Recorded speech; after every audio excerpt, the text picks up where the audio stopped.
नरेंद्र मोदी कन्याकुमारी के Vivekananda rock memorial पर इस वक्त ध्यान कर रहे हैं। प्रधानमंत्री 45 घंटे तक यह तप, ध्यान और पूजा कर रहे हैं। कुछ देर पहले कन्याकुमारी से प्रधानमंत्री की मेडिटेशन और पूजा करने की तस्वीरें सामने आई हैं। पीएम कल शाम विवेकानंद रॉक मेमोरियल पर ध्यान कर रहे हैं। आज सुबह पीएम ने उगते हुए सूर्य को नमन किया और पूजा भी की। तस्वीरों में हम आपको दिखा रहे हैं एक्सक्लूसिव तस्वीरें। इस वक्त आप न्यूज 18 इंडिया पर देख रहे हैं, मॉर्निंग प्राइम में देख रहे हैं। ध्यान में मग्न है प्रधानमंत्री नरेंद्र मोदी। ओम का साउंड वहां पर सुनाई दे रहा है। हाथ जोड़े ध्यान की मुद्रा में और रुद्राक्ष की माला में जाप करते हुए प्रधानमंत्री नजर आ रहे हैं। ये देखिए, हरे रंग का एक बड़ा सा ओम की तस्वीर सामने है और एक बड़ी सी मूर्ति भी स्वामी विवेकानंद की है। स्वामी विवेकानंद के आदर्शों को, उनकी शख्सियत को प्रधानमंत्री उनसे खासे प्रभावित रहे हैं और 1892 में यहाँ तप किया था, मेडिटेशन किया था स्वामी विवेकानंद ने। ठीक उसी जगह पे प्रधानमंत्री आज हैं। और दूसरी तस्वीर में आप देखिए, जो उगता हुआ सूरज है, राइजिंग सन, उसको प्रणाम करते हुए प्रधानमंत्री जल चढ़ाते हुए नजर आ रहे हैं। तो ये दो तस्वीरें आप सबसे नई तस्वीरें, आज की तस्वीरें हैं। 45 घंटे का ये तप प्रधानमंत्री कर रहे हैं। कठोर तपस्या ये है। ताबड़तोड़ चुनाव प्रचार में प्रधानमंत्री ने इतनी सारी रैली की, कश्मीर से लेकर कन्याकुमारी तक नापा प्रधानमंत्री ने पूरे देश को, और बहुत सारी उन्होंने रैलीज की, रोड शोज किए। लेकिन उसके बाद चुना है प्रधानमंत्री ने कन्याकुमारी विवेकानंद मेमोरियल रॉक, जहां पर आज प्रधानमंत्री ध्यान मग्न है। कल शाम से ही इस ध्यान में बैठे हैं। 45 घंटे तक ये तप प्रधानमंत्री का चलेगा, जिसमें वो कुछ खाएंगे नहीं, केवल नारियल पानी पिएंगे। विपक्ष इस बीच लगातार हमले कर रहा है, लेकिन ये तस्वीरें आप देख रहे हैं। यतेंद्र हमारे साथ है। यतेंद्र, अब दूसरी तस्वीर भी सामने आ गई है, जहां सूर्य नमस्कार करते हुए प्रधानमंत्री सूर्य को नमन करते हुए, सूर्य को जल चढ़ाते हुए नजर आ रहे हैं। देखिए बिल्कुल पंकज, ये दूसरी तस्वीरें स्पष्ट तौर पर हैं कि वो भगवान सूर्य को जल चढ़ा रहे हैं, जल का अर्घ्य दे रहे हैं। और साफ तौर पर जब भी कोई तप किया जाता है, कठोर तपस्या की जाती है, इस तरह का ध्यान किया जाता है, तो सुबह जो सूर्य भगवान का जो उदय होता है, तो उनको जल देने की परंपरा हमेशा से रही है। और उस परंपरा का निर्वाह करते हुए, सूर्य देवता को नमन करते हुए वो फिर से अपने ध्यानवास में लीन हो गए हैं। और करीब 45 घंटे का ये ध्यानवास रहेगा, जहां प्रधानमंत्री मोदी पूरी तरह से मौन रहेंगे, किसी से कोई बातचीत नहीं करेंगे, किसी भी तरह का अन्न ग्रहण नहीं करेंगे और केवल और केवल नारियल पानी या अंगूर का रस या फिर कोई भी तरल पेय वो लेंगे, लेकिन अन्न किसी भी तरह का नहीं लेंगे। यानी 45 घंटे तक उनका ये मौन या कह सकते हैं ध्यानवास चलेगा। ध्यान मंडपम में जो सीधे मेरे पीछे जो तस्वीरें आपको दिखाई दे रही हैं, मैं आपको अपने कैमरा पर्सन से कहूँगा कि वो बिल्कुल क्लोज फ्रेम दिखाएं, जहाँ पर प्रधानमंत्री जो विवेकानंद मेमोरियल रॉक है, जो शिला आपको दिखाई दे रही है, इसी शिला में वो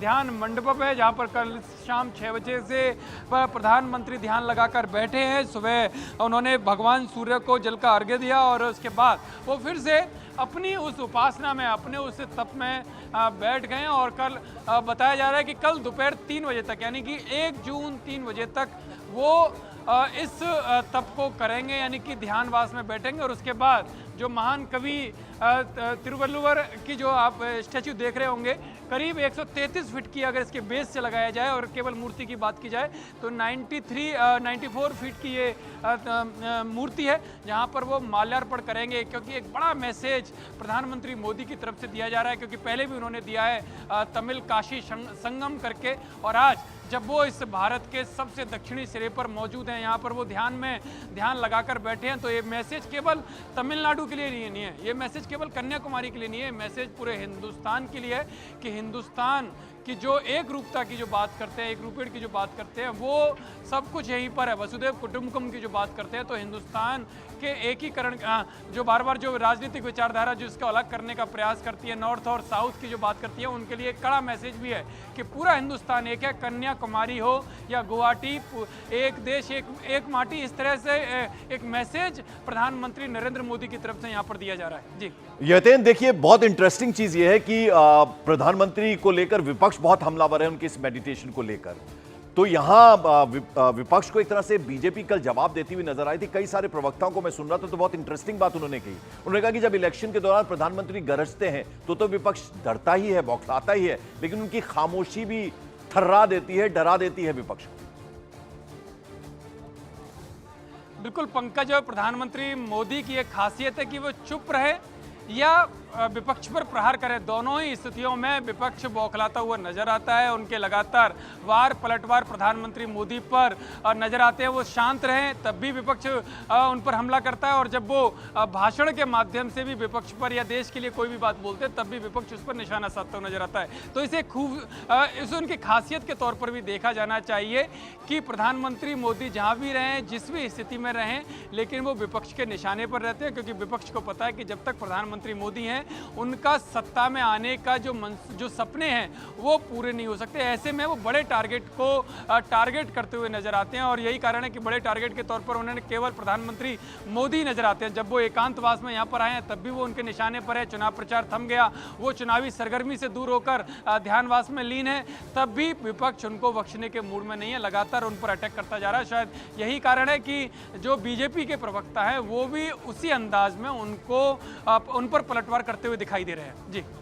बिल्कुल यतिन, बने रहे आप हमारे साथ। इस बीच आपको बता दें, 2 महीने से ज्यादा वक्त तक दिन रात ताबड़तोड़ चुनाव प्रचार में पसीना बहाने के बाद प्रधानमंत्री नरेंद्र मोदी अब कन्याकुमारी में ध्यान में लीन हो गए हैं। तस्वीरें हम आपको दिखा रहे हैं। वहां के विवेकानंद रॉक मेमोरियल में वो कल शाम 6 बजे ध्यान में बैठे थे और 1 तारीख तक बिना कुछ खाए लगातार अपना कठोर तप जारी रखेंगे। 45 घंटे के ध्यान के बाद ही प्रधानमंत्री फिर दुनिया के सामने आएंगे, ऐसा बताया जा रहा है। 45 घंटे का ये कठोर तप।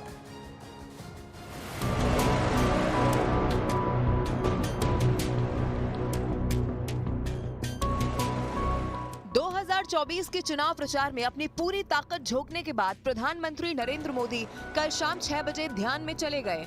45 घंटे तक दिन रात ईश्वर की कठोर साधना करने के बाद ही पीएम विवेकानंद रॉक मेमोरियल से बाहर निकलेंगे। कल शाम करीब 5 बजे जैसे ही पीएम का हेलीकॉप्टर कन्याकुमारी के आसमान में नजर आया, नीचे सड़क पर भीड़ जमा हो गई। लोग अपने मोबाइल फोन में पीएम के हेलीकॉप्टर का वीडियो बनाने लगे। कन्याकुमारी पहुंचते ही पीएम ने सबसे पहले 108 शक्ति पीठों में एक भगवती अम्मन मंदिर में जाकर देवी कन्याकुमारी का आशीर्वाद लिया। देवी की पूजा अर्चना करने के बाद पुजारियों ने पीएम को प्रसाद दिया और देवी की एक तस्वीर भी उन्हें भेंट की गई। इसके बाद प्रधानमंत्री विवेकानंद रॉक मेमोरियल पहुंचे। वहां पीएम ने स्वामी विवेकानंद से पहले उनके गुरु रामकृष्ण परमहंस को हाथ जोड़कर नमन किया और फिर अपने रोल मॉडल स्वामी विवेकानंद की प्रतिमा पर फूल चढ़ाकर उन्हें श्रद्धांजलि अर्पित की। प्रधानमंत्री कई बार स्वामी विवेकानंद को अपना रोल मॉडल बता चुके हैं, इसी वजह से उन्होंने ध्यान करने के लिए विवेकानंद रॉक मेमोरियल को ही चुना। पीएम मेमोरियल के उसी ध्यान मंडपम में बैठे हैं जहां खुद स्वामी विवेकानंद ने 1892 में 3 दिनों तक ध्यान किया था और फिर उन्हें ज्ञान की प्राप्ति हुई थी। प्रधानमंत्री 45 घंटे तक उसी ध्यान मंडपम में मेडिटेशन करेंगे। इन 45 घंटों के दौरान वो बेहद कठोर नियमों का पालन करेंगे। 45 घंटों तक वो अन्न का एक दाना भी नहीं खाएंगे। सिर्फ नारियल पानी और दूसरे तरल पदार्थ पीकर ही शरीर को ऊर्जा देंगे और बिल्कुल मौन रहेंगे। 1 जून को जब उनका ध्यान पूरा होगा तब वो अपने कक्ष से बाहर निकलेंगे। मगर प्रधानमंत्री का कार्यक्रम यही खत्म नहीं होगा। कन्याकुमारी से रवाना होने से पहले वो रॉक मेमोरियल के बगल में मौजूद महान तमिल संत और कवि तिरुवल्लुर की प्रतिमा पर जाकर माल्यार्पण भी करेंगे। और आइए एक बार फिर आपको लिए चलते कन्याकुमारी विवेकानंद मेमोरियल, जिसके बाहर मेरे सहयोगी हमारे पॉलिटिकल एडिटर यतीन शर्मा मौजूद हैं। यतीन, जरा ये बताइए कि 45 घंटे का ये कठोर तप जो प्रधानमंत्री कर रहे हैं, कल शाम 6 बजे से शुरू हुआ है, शायद कल दोपहर 3 बजे तक चलने वाला है। उसके बाद प्रधानमंत्री का क्या प्रोग्राम रहने वाला है? देखिए पंकज, कल दोपहर 3 बजे तक ये तप चलेगा, यानी कि जो ध्यानवास है, जो ध्यान में लीन है, वो ध्यान मग्न रहेंगे दोपहर 3 बजे तक। उसके बाद उनका दिल्ली जाने का कार्यक्रम है, क्योंकि चुनावी प्रक्रिया खत्म हो चुकी होगी और उसके बाद चुनाव परिणाम का इंतजार है। तो उसके बाद क्या तैयारियां होंगी, क्योंकि बीजेपी के जो इंटरनल सोर्सेस हैं वो साफ तौर पर इशारा कर रहे हैं कि एक बार फिर से उनकी भव्य जीत होगी। जिस तरह से प्रधानमंत्री ने 206 से ज़्यादा रैलियाँ, इवेंट्स और कार्यक्रम किए हैं, जनसभाएँ की हैं, रोड शो किए हैं, उसका नतीजा उनके आशातीत परिणाम के तौर पर सामने आएगा। इस तरह का दावा बीजेपी के इंटरनल सोर्सेस फोकस कर रहे हैं और यही कारण है कि बीजेपी तो अपनी तैयारी में जुटी है, लेकिन प्रधानमंत्री मोदी लगातार अपने तप में बैठे हैं, बिल्कुल चिंताओं से दूर, राजनीतिक चिंताओं से दूर अपने ध्यान में बैठे हैं, तप कर रहे हैं 140 करोड़ की जनता के लिए। लेकिन उसका असर चाहे वो पश्चिम बंगाल हो, यूपी हो, बिहार हो, इस तप का असर जरूर राजनीतिक तौर पर भी पंकज देखने को मिलेगा, क्योंकि ममता बनर्जी जिस तरह से निशाना साधती हुई नजर आ रही है, उन्हें साफ है कि जो लास्ट फेज का ये चुनाव है कि पश्चिम बंगाल में उसका असर इस ध्यान का, क्योंकि स्वामी विवेकानंद की जो जड़ें हैं, जो उनकी जन्मस्थली रही है, जो उनकी कर्म भूमि रही है, वो पश्चिम बंगाल के लोगों में मन मन में उनके घर कर चुकी है। और शायद यही कारण है कि बेलूर मठ भी जब प्रधानमंत्री मोदी गए थे तो ममता बनर्जी ने उन्हें सीधे तौर पर निशाने पर लिया, और जब वो यहाँ पर आए हैं तो ममता बनर्जी उन पर निशाना साधती हुई नजर आ रही है, क्योंकि उनको पता है कि स्वामी विवेकानंद का जो मैसेज प्रधानमंत्री मोदी के माध्यम से जाएगा वो पश्चिम बंगाल के मतदाताओं को प्रभावित करेगा, वो बिहार के मतदाताओं को प्रभावित करेगा, वो उत्तर प्रदेश के मतदाताओं को। देश का कोई भी ऐसा राज्य नहीं है जहां पर स्वामी विवेकानंद के प्रेरणा स्थल ना बने हो, जहां उनको मानने वाले लोग ना हो, तो एक राजनीतिक तौर पर बड़ा मैसेज जाएगा। और शायद यही कारण है कि विपक्ष लगातार उन पर निशाना यहां पर आने के बाद साध रहा है। जी ठीक यतेंद्र, तो आपको आज हम बार बार आपके पास आते रहेंगे और इतनी जल्दी आपको आज छोड़ने बहुत शुक्रिया।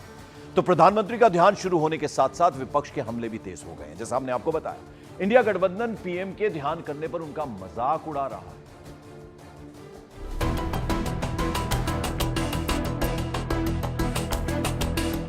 प्रधानमंत्री कन्याकुमारी में एकांत में जाकर ध्यान में लीन हो गए और इधर विपक्ष के आरोपों का शोर बढ़ गया। कांग्रेस से लेकर टीएमसी, आरजेडी और समाजवादी पार्टी आरोप लगा रही है कि चुनाव प्रचार थमने के बाद पीएम के ध्यान कार्यक्रम से उनका प्रचार ही हो रहा है। इसीलिए कांग्रेस चुनाव आयोग से शिकायत भी कर चुकी है। कहीं तपस्या के लिए दूर चले गए हैं, क्योंकि उन्हें भी तो कहना है आखिरी में जब परिणाम नहीं आएगा कि हमारी तपस्या में कुछ कमी रह गई थी। मार्केटिंग करने जा रहे हैं, फोटो खिंचवाने जा रहे हैं, शूटिंग करने जा रहे हैं। पिछले बार गुफा में बैठ के फोटो खिंचवा रहे थे, इस बार कन्याकुमारी जा रहे हैं। तो प्रधानमंत्री जी से निवेदन है कि मीडिया और कैमरा पे प्रतिबंध लगाएं और जाइए, जो ध्यान करना कीजिए, ध्यान में बाधाओं को मत लाइए। जो परमात्मा भेजे हुए हैं, जो सामान्य व्यक्ति नहीं है, उसे ध्यान करने की आवश्यकता क्या है? इस नाटक की कोई आवश्यकता नहीं। खुद परमात्मा भेजा हुआ मानते हैं, अपने आप को भगवान ही मानते हैं, तो फिर ये नाटक नौटंकी करने की आवश्यकता क्या है? मगर बीजेपी और उसकी साथी पार्टियां विपक्ष के विरोध को उसकी बौखलाहट और हिंदू विरोधी करार दे रही हैं। मैं कह रही हूँ ये लोग भौखला गए हैं, इनका मानसिक संतुलन बिगड़ गई है। तो ये लोग समझ नहीं पा रहे कि मोदी जी को क्या कर रोके। क्या हमने तो कभी किसी से नहीं कहा है कि आप मस्जिद मत जाओ, आप दरगाह मत जाओ, हमने तो नहीं कहेंगे, ना कहा है ना कहेंगे। तो कांग्रेस का जो विरोध है वो धर्म विरोधी है, अध्यात्म विरोधी है, स्वामी विवेकानंद का विरोध कर रहे हैं ये, और हिंदू धर्म की आस्थाओं और परंपराओं का तो विरोध कर ही रहे हैं। अयोध्या के हरिधाम गोपाल मंदिर के जगत गुरु राम दिनेश आचार्य ने भी विपक्ष के विरोध को गलत ठहरा दिया। आध्यात्मिक यात्रा पर मोदी जी सदैव जाते रहे हैं, वहां से सकारात्मक ऊर्जा लेकर के भारतीय उत्थान के लिए वो समर्पित करते हैं। इसका विरोध करना एक मूर्खतापूर्ण कार्य है और इसका कोई विरोध नहीं होना चाहिए। संस्कृति का ये देश है और उसका विरोध करके और ये अपनी जड़ में मट्ठा डालने का काम कर रहे हैं। चुनाव प्रचार खत्म हो चुका है, मगर प्रधानमंत्री के ध्यान में जाने को लेकर बीजेपी और विपक्ष के बीच नई सियासी लड़ाई शुरू हो चुकी है।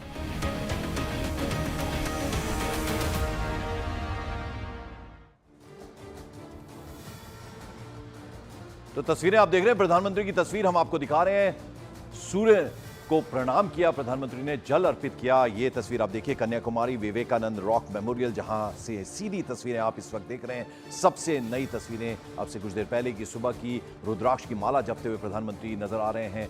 हमने अंदर की भी तस्वीरें आपको दिखाई। ये देखिए आप, ये वो ध्यान मंडपम है जहां ध्यान की मुद्रा में प्रधानमंत्री नमस्कार करते हुए, ओम बड़ा सा वहां पर है और ओम का साउंड भी सुनाई दे रहा है। और बड़ी सी मूर्ति वहां स्वामी विवेकानंद, जिनके आदर्शों से, जिनकी शख्सियत से खासा प्रभाव डाला है प्रधानमंत्री के जीवन में, ऐसा प्रधानमंत्री कई बार कहते हैं। और ये जो प्रधानमंत्री का तप है, 45 घंटे का कठोर तप, इसमें कुछ खाएंगे नहीं प्रधानमंत्री, केवल नारियल पानी पिएंगे और इसी तरह का एक ध्यान और तप प्रधानमंत्री ने 2019 के चुनावों के बाद भी किया था, जब केदारनाथ, बाबा केदार के धाम पहुंचे थे प्रधानमंत्री और वहां एक गुफा के अंदर उन्होंने कठोर तप किया था।